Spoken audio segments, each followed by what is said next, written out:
मानस कला मंच ह्या आमच्या यूट्यूब चॅनलवर सर्व रसिकांचं मनपूर्वक स्वागत. नवरात्रानिमित्त आम्ही आपल्यासाठी घेऊन आलो आहोत कार्यक्रम नवरंग. रंग नवरात्राचे तिच्या कर्तृत्वाचे.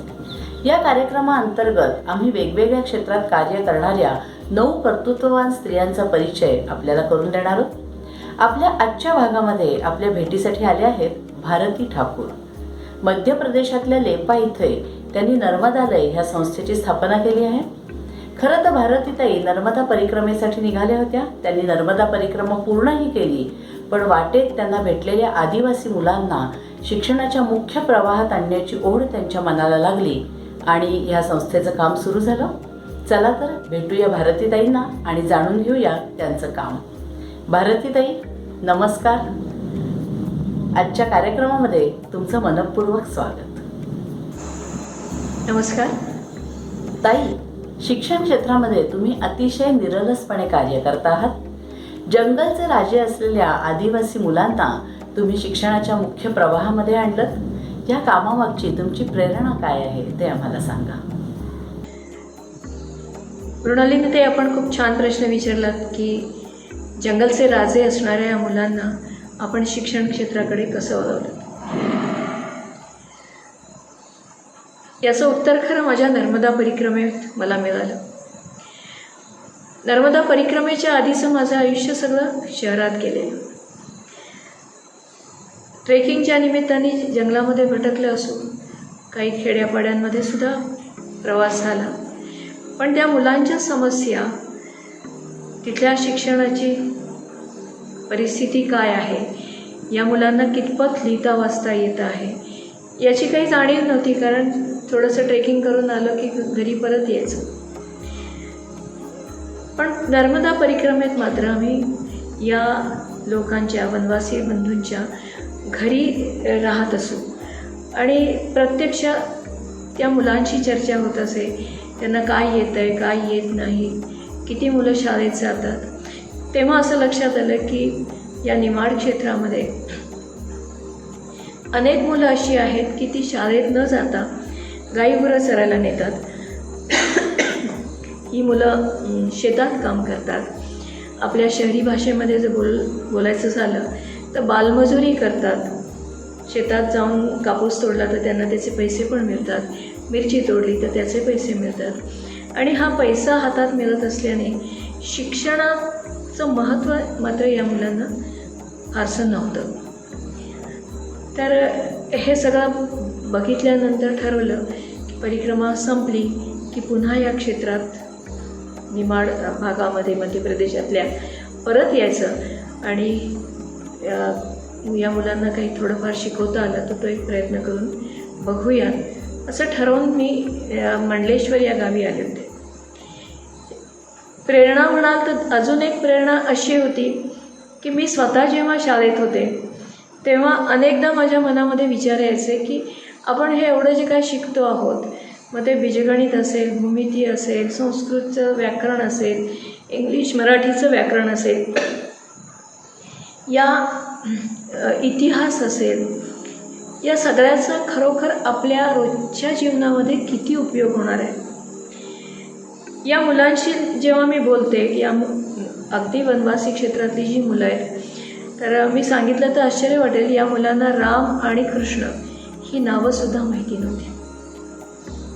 आणि अशा मुलांना आपण जर फ्रेंच राज्यक्रांती, अमेरिकेचं स्वातंत्र्ययुद्ध किंवा रोमन संस्कृती हे असं काही शिकवायला लागलं तर ही मुलं फक्त बघत राहतात की आपण काय ऐकतोय, कशा संदर्भात ऐकतोय, याचा आपल्या जीवनाशी काय संबंध आहे.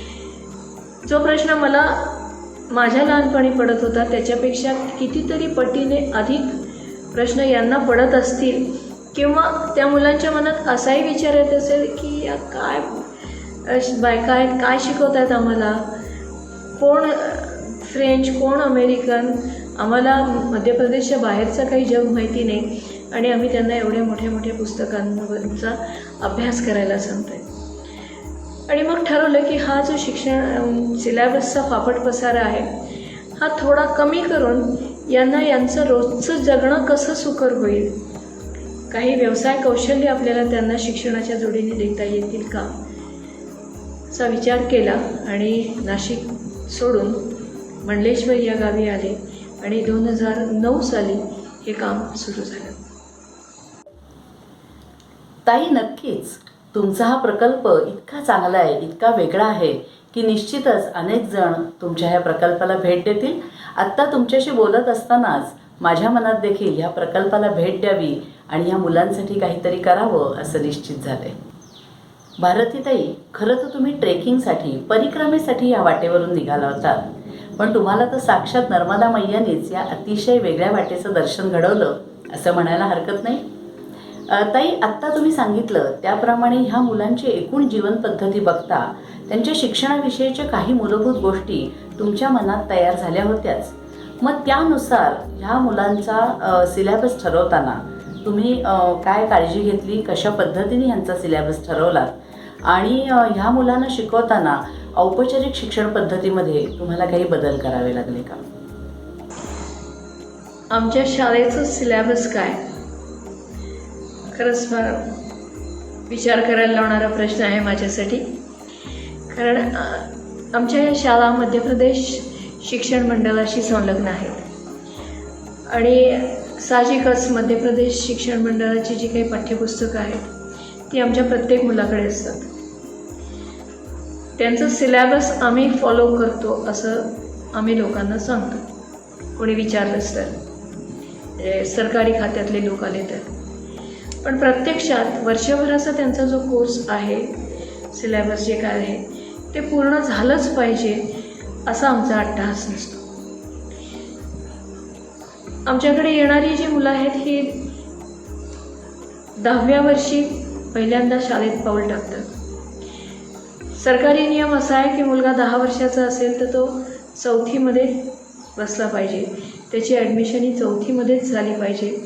तुम्ही 5-6 महिने प्रयत्न करून त्याला 4थीच्या लेवलपर्यंत आणा आणि पुढे न्या, असे काही सरकारी आदेश पण आहेत.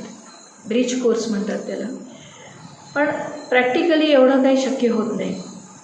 आणि मग आम्ही काय करतो की त्याचं वय 10 वर्षाचं असेल, 4थीमध्ये त्याची ॲडमिशन झालेली असेल, तरीसुद्धा आम्ही पहिलीपासून त्याचा अभ्यास सुरू करतो आणि पूर्ण पोर्शन त्याचा सिलेबसचा झाला पाहिजे असाही अट्टाहास आम्ही ठेवत नाही. जेवढं त्याला गरजेचं आहे तेवढंच शिकवतो. इतिहास जेवढा आवश्यक आहे तेवढंच शिकवतो. मगाशी मी म्हटल्याप्रमाणे की फ्रेंच राज्यक्रांती आणि अमेरिकन स्वातंत्र्ययुद्ध हे शिकवण्याची आम्ही काही घाई करत नाही.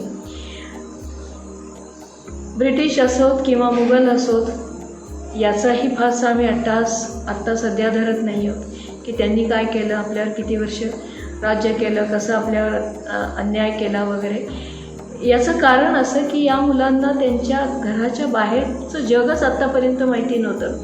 ब्रिटिश हा शब्दच ते पहिल्यांदा ऐकतात. त्यांना आपल्या देशाची जी संकल्पना आहे, शहरातल्या मुलांना देश, प्रधानमंत्री, आपले दिल्लीला राजधानी आहे, सगळं आहे, हे जे काही सामान्य ज्ञान असतं यापैकी या मुलांना फारसं काही सामान्य ज्ञान अत्यंत दुर्गम भागातून आल्यामुळे नसतं.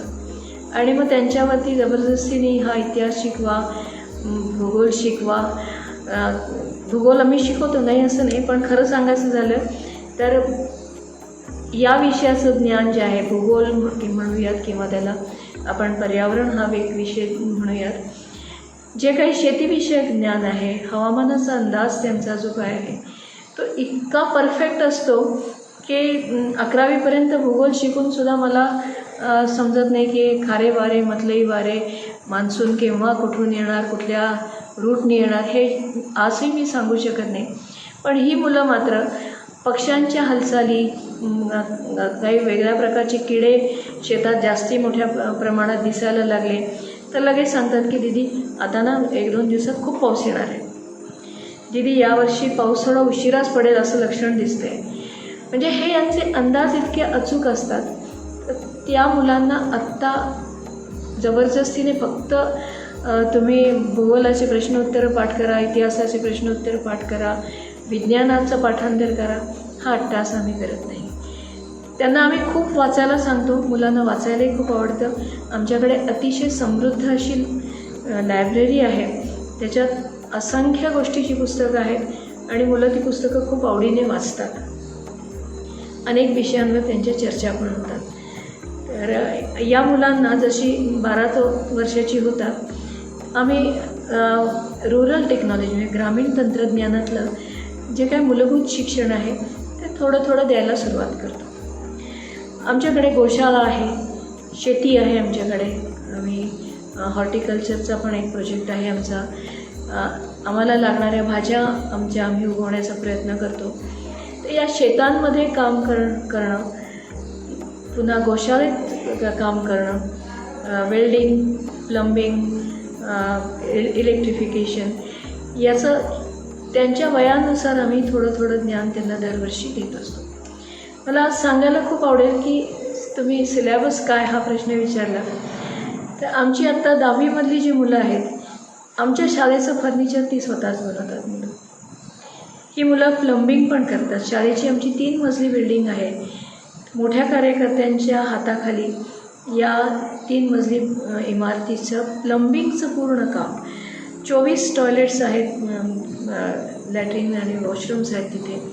तर त्याचं प्लंबिंगचं काम या मुलांनी मोठ्या कार्यकर्त्यांच्या हाताखाली केलेलं आहे. आमच्याकडे फर्निचर बनवतात, वेल्डिंगचं काम करून मोठ्या मोठ्या शेड्स बनवतात. तर हे कामसुद्धा या मोठ्या मुलांना आम्ही थोडं थोडं करून शिकवत असतो. आमच्या संपूर्ण शाळेचं फर्निचर आमची मुलंच बनवतात. हा पण या आमच्या शिक्षण प्रकल्पाचा एक वेगळा भाग आहे. टाईल्स लावणं जमिनीला किंवा संडास बाथरूममधल्या टाईल्स लावणं, वॉशरूममधलं पॉट बसवणं, संडासाचं जे भांडं असतं ते बसवणं, इथपासून सगळी कामं ते गोशाळेत काम करण्यापर्यंतची कामं ही मुलं त्यांच्या वयानुसार इथे शिकत असतात. अजूनही एक वेगळा प्रयत्न आम्ही इथे जो करतो आहे की पोषक आहाराबद्दल या मुलांना रोज वेगळी माहिती देणं. आमच्याकडे रोज जो नाश्ता बनतो मुलांचा, हा नाश्ता प्रत्येक ग्रुपची एक टर्न असते, म्हणजे एक पारी असते. त्याप्रमाणे हे मुलं स्वतःचा 60 जणांचा नाश्ता एक ग्रुप रोज बनवत असतो. त्या ग्रुपमध्ये 2-2, 3-3 मुलं ती जबाबदारी घेऊन ते काम करत असतात. तर 9वी-10वीतली ही जी मुलं आहेत आमच्याकडे शिकणारी, ती कुठले कुठले पदार्थ बनवतात. तर बुंदीचे लाडूसुद्धा बनवू शकतात. ती मुलं जिलेबी बनवू शकतात. ही मुलं गुलाबजाम बनवतात. हे मुलं पोहे, उपमा, डोसा, इडली, अप्पे, तुम्ही त्यांच्याकडनं फक्त नाव सांगा, ही मुलं म्हणतात हो हे आम्हाला येतं आणि आम्ही करून दाखवतो आहे. तर अशा प्रकारे हे वेगळं शिक्षण आम्ही त्यांना द्यायचा प्रयत्न करतो आहोत. एक छोटासा अजून वेगळा प्रयत्न की या वनवासी मुलं आहेत, यांच्या रक्तातच एक रिदम आहे, म्हणजे त्यांच्या शरीरात एक ताल आहे आणि त्यांच्या कंठात सूर आहे. जेव्हा ही मुलं चांगली गाऊ शकतात, चांगली वाजवू शकतात, कुठलंही वाद्य सहजपणे शिकू शकतात, हे जेव्हा लक्षात आलं तेव्हा आम्ही त्यांना शास्त्रीय संगीताचं शिक्षण द्यायला सुरुवात केली. इंदोरहून शुभदा मराठे म्हणून एक अत्यंत नामवंत शास्त्रीय संगीत गायिका आहेत. त्या या मुलांना शास्त्रीय संगीत शिकवायला दर महिन्यात 4-5 दिवस इथे येऊन राहतात आणि शिकवतात. तर एकदा असंच त्यांच्याशी गप्पा मारत असताना मी म्हणाले की आपल्याला आपल्या लहानपणीच्या कविता सगळ्या आठवतात आमच्या पिढीला किंवा आमच्यापेक्षा मोठ्या पिढीला, पण नंतर मात्र कविता पाठ करण्याचं एकूणच आवड म्हणूयात आपण कमी व्हायला लागली किंवा प्रोजेक्ट्स वाढले, मुलांना वेगवेगळे जे प्रकल्प दिले जातात त्याच्यामध्ये कविता पाठ करणं, कवितेचं रसग्रहण करणं किंवा ती कविता एन्जॉय करणं हे आजकाल मुलांमध्ये फार कमी दिसतं. मग असं का व्हावं? मुलांना कविता म्हणता याव्यात याच्यासाठी काय प्रयत्न करता येईल? तर शुभदा मराठेंनी खूप छान प्रयोग केला. 1ली ते 8वीच्या पाठ्यपुस्तकातल्या ज्या कविता आहेत हिंदीच्या, त्या सगळ्यांना शास्त्रीय रागांवर आधारित चाली दिल्या आणि त्याचा एक सुंदरसा वाद्यवृंद आमचा आहे की ज्याचे महाराष्ट्रात आणि मध्य प्रदेशमध्ये अनेक ठिकाणी कार्यक्रम होतात. अनेक स्तोत्र मध्ये आदिशंकराचार्यांची असू देत किंवा स्वामी वासुदेवानंद सरस्वतींची असू देत, या मुलांची कंठस्थ आहेत. त्या स्तोत्रांचा सुद्धा आमचा एक वेगळा वाद्यवृंद आहे. तर ही स्तोत्र खूप चांगल्या प्रकारे हे मुलं म्हणतात. त्यांच्या बोलीभाषेतली, आदिवासी भाषांमधली गाणी, त्याचा एक वेगळा वाद्यवृंद या मुलांचा आहे. आणि हे सुद्धा आमच्या एकूणच सिलेबसमध्ये आम्ही समाविष्ट केलेला आहे की संगीत हा त्यांच्या जीवनाचा अविभाज्य भाग आहे. तो टिकून राहायला पाहिजे आणि त्यांना त्याचा आनंद घेता आला पाहिजे. खरंच ताई, अगदी स्तुत्य उपक्रम आहे तुमचा. आपल्या कल्पनेतलं मुलांना स्वयंपूर्ण बनवणारं शिक्षण आज तुम्ही देताय आणि अगदी सहजपणे शिक्षणाची बंदिस्त चौकट मोडून त्यांना जीवनानुभवही देताय. या मुलांची भौगोलिक, शैक्षणिक, कौटुंबिक, आर्थिक पार्श्वभूमी बघून त्याप्रमाणे तुम्ही शिकवण्याच्या पद्धतीमध्ये काही बदल केलेत का?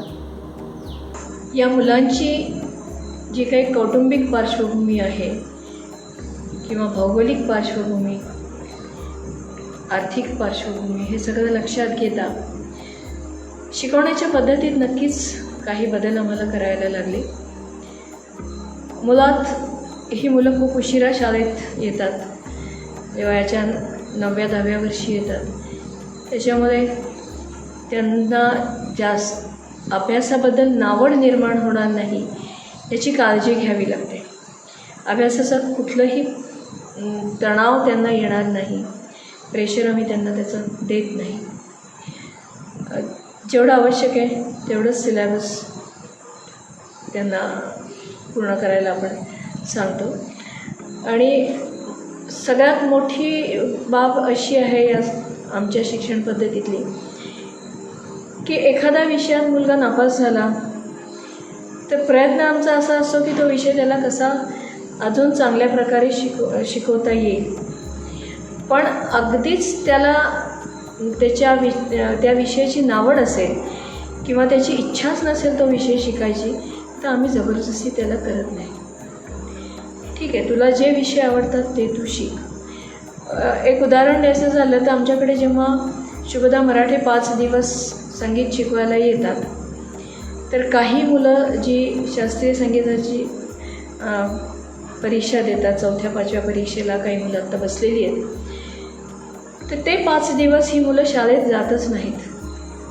ती फक्त संगीत आणि संगीतच शिकतात. आमच्याकडे कोणी चित्रकला शिकवायला आलं तर मुलं ते शाळेचा अभ्यास सोडून फक्त चित्रकला शिकते. समजा कोणी पाहुणे आले आणि एखादा सांस्कृतिक कार्यक्रम करून दाखवायचा असेल तर आम्ही त्यांना अभ्यासाचं फारसं टेन्शन देत नाही.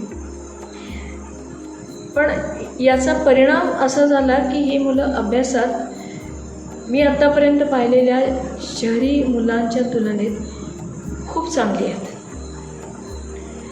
त्यांची आकलनशक्ती खूप चांगली आहे. काम करण्याबद्दलची त्यांची आत्मीयता खूप चांगली आहे.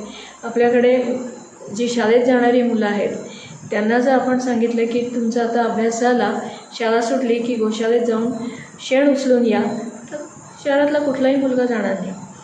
पण ही मुलं मात्र शाळा संपली की ज्यांची ड्युटी गोशाळेत असेल तिथे जाऊन तिथलं सगळं शेण उचलून जिथे आम्ही खत तयार करतो त्या ठिकाणी ते शेण नेऊन टाकतात, गोशाळा झाडून काढतात, दूध काढायला मदत करतात. तर हा सुद्धा एक त्यांच्या शिक्षणाचाच भाग आहे. ही जाणीव त्यांना पण आहे. आणि हे स्पष्टीकरण आम्ही पालकांना मुलं शाळेत आमच्याकडे इथे राहायला यायच्या आधी पूर्णपणे देतो. त्यांची पूर्ण तयारी असते आणि उलट ते म्हणतात की नाही दीदी हे तुम्ही फार चांगलं करतायत, नाहीतर नुसते ते बाबू बनून आमच्याकडे आले तर आम्हालाच म्हणतील की मला चहा करून दे किंवा माझ्या हातात पाण्याचा ग्लास दे. तुम्ही जे शिकवताय ते खूप छान करतात. असा थोडाफार बदल आम्हाला त्यांच्या शिक्षणाच्या पद्धतीत करायला लागतं. विशेष म्हणजे हसत खेळत शिक्षण, गाणे म्हणत शिक्षण. आपल्याकडे आपण मुलांना पाढे शिकवतो. आजकाल शहरात पाढे शिकवतात शाळेत की नाही मला अंदाज नाही, पण आमच्या लहानपणी पाढे पाठ करणं हा एक खूप मोठा प्रोजेक्ट असायचा. आमच्याकडे ही मुलं जी पाढे म्हणतात, सगळ्यांचे पाढे पाठ आहेत, अगदी 30पर्यंत पाठ आहेत. पण ही मुलं गाणं म्हणत म्हणजे पाढ्यांनासुद्धा आम्ही चाली लावल्यात आणि त्याही शास्त्रीय संगीतावर आधारित चाली लावल्यात. तर गाणं गुणगुणत पाढे पाठ होतात. पाढे पाठ करायचे आहेत म्हणून पाठ होत नाहीत, तर ते ऐकून मोठ्या मुलांचं ऐकून लहान मुलांचे म्हणजे अगदी नर्सरीतल्या मुलाचे सुद्धा आमच्या दुसरे 2, 3, 4पर्यंतचे पाढे सहज पाठ झालेले असतात, आम्ही न शिकवता फक्त ऐकून. तर हसत खेळत शिक्षण हाच एक उद्देश आहे. त्यांचा शब्दसंग्रह कसा वाढेल, त्यांचा जे काय आकलन शक्ती आहे त्यानुसार आपण त्यांना गणित वेगवेगळ्या प्रकारे शिकवण्याचा प्रयत्न करतो. प्रॅक्टिकल नॉलेज या सगळ्या विषयांचं जास्तीत जास्त देणं हा त्यामागचा एक उद्देश आहे. किती सुंदर वातावरण असेल ताई तुमच्या शाळेत. एकीकडे मुलं शास्त्रीय गायन शिकतायत, चित्र काढतायत आणि दुसरीकडे पाढे सुद्धा सुंदर चालीमध्ये म्हणतायत, शिकतायत. मुलांना अशी शाळा का बरं आवडणार नाही? पण ताई, तुमची ही सगळी धडपड चालली होती, त्याला स्थानिकांचा प्रतिसाद कसा होता? तुम्हाला काही संघर्ष करायला लागला का? ही सगळी धडपड जेव्हा सुरू केली तेव्हा अपेक्षा माझी होतीच की स्थानिक लोकांचा प्रतिसाद सुरुवातीला कमीच असणार आहे. मुळात एखादी 50शीतली महिला आपलं गाव, आपली नोकरी, शेजार-पाजार, नातेवाईक या सगळ्यांना सोडून, आपलं राज्य सोडून महाराष्ट्रातनं मध्य प्रदेशमध्ये एका खेडेगावामध्ये येऊन राहते आणि सांगते की मी तुमच्या मुलांना शिकवायला आलेले आहे. तर मनात शंका येणं साहजिक आहे. आपल्याही मनात आली असती की बाई का आली तिचं गाव सोडून? तिच्या गावात शिकवायला काय मुलं नव्हती का? फार स्वाभाविक प्रश्न आहे. सुरुवातीला शंका प्रत्येकाच्या मनात होत्या, पण माझ्याकडे एक खूप मोठं सर्टिफिकेट होतं आणि ते एवढं मोठं सर्टिफिकेट म्हणण्यापेक्षा क्वालिफिकेशन होतं. ते मोठं क्वालिफिकेशन म्हणजे मी नर्मदा परिक्रमा केली होती आणि ज्या गावात आज मी राहते नर्मदा परिक्रमेत त्या गावामध्ये मी आलेले होते, मंडलेश्वरला राहिलेले होते. त्याच्यामुळे सुरुवातीला संशय जरी होता लोकांना की बाई का आली असेल, तो संशय लगेचच फिटायचा पण की नर्मदा परिक्रमा केली आहे. आणि मग ते म्हणायचे की हां, नर्मदाजी ने आपको बुलाया है. हे त्यांच्या तोंडून वाक्य ऐकलं की मलाही खूप छान वाटायचं की खरंच आपण आपलं गाव सोडून इतक्या लांब आलो आहोत. याच्या मागची प्रेरणा काय आहे? फक्त मुलांना शिकायला मिळावं एवढी प्रेरणा आहे की नर्मदेचं पण एक आकर्षण माझ्या मनात आहे, म्हणून मी इथे आले. तर प्रतिसाद थोडा संमिश्र होता. सुरुवातीला काही जणांनी विरोध करायचाही प्रयत्न केला, पण अगदीच किरकोळ. नंतर मात्र सगळं स्मूथ झालं आणि आज स्थानिक लोकांचा खूप चांगला सपोर्ट, खूप चांगलं सहकार्य या आमच्या कामाला आहे. ताई, नर्मदा परिक्रमेविषयी विविध पुस्तकातून खूप वाचलं होतं. तुमचं सुद्धा या विषयाचं पुस्तक आहेच आणि ह्या वाचनातूनच कळलं होतं की नर्मदा परिक्रमा करणाऱ्या लोकांना तिथे खूप मानलं जातं. तर तुमच्या सगळ्या बोलण्यातून ह्या गोष्टीचा प्रत्यय आत्ता येतोय आणि तुम्ही नर्मदा परिक्रमा केलेली असल्यामुळे स्थानिकांनी तुमच्यावर विश्वास दाखवला आणि आज नर्मदालय सारखी संस्था उभी राहिली. ताई, अतिशय वेगळ्या पद्धतीने तुम्ही मुलांना शिकवताय, पण तरीसुद्धा एक प्रश्न विचारावा वाटतो की इथल्या मुलांना स्वतःला सिद्ध करण्यासाठी भारतात किंवा जगात संधी मिळतात का? या मुलांना स्वतःला सिद्ध करण्यासाठी भारतात किंवा जगात संधी मिळतात का? हा प्रश्न तसा खूप मोठा आहे. म्हणजे आमची मुलं अजून खूप लहान आहेत. आमची पहिली बॅच 10वीची यावर्षी आहे आणि करोनामुळे 10वीची परीक्षा होईल की नाही होईल याचीही खात्री देता येत नाही. पण स्वतःला सिद्ध करण्याच्या संधी मात्र यांना नक्कीच मिळतात, भारतात पण भारताबाहेर पण. 4 वर्षापूर्वी NCERT नवी दिल्ली आणि मध्य प्रदेश शिक्षण विभाग यांनी संयुक्तपणे काही स्पर्धा घेतल्या होत्या. विज्ञानाचे काही प्रोजेक्ट्स त्यांनी बनवायला सांगितले होते मुलांना.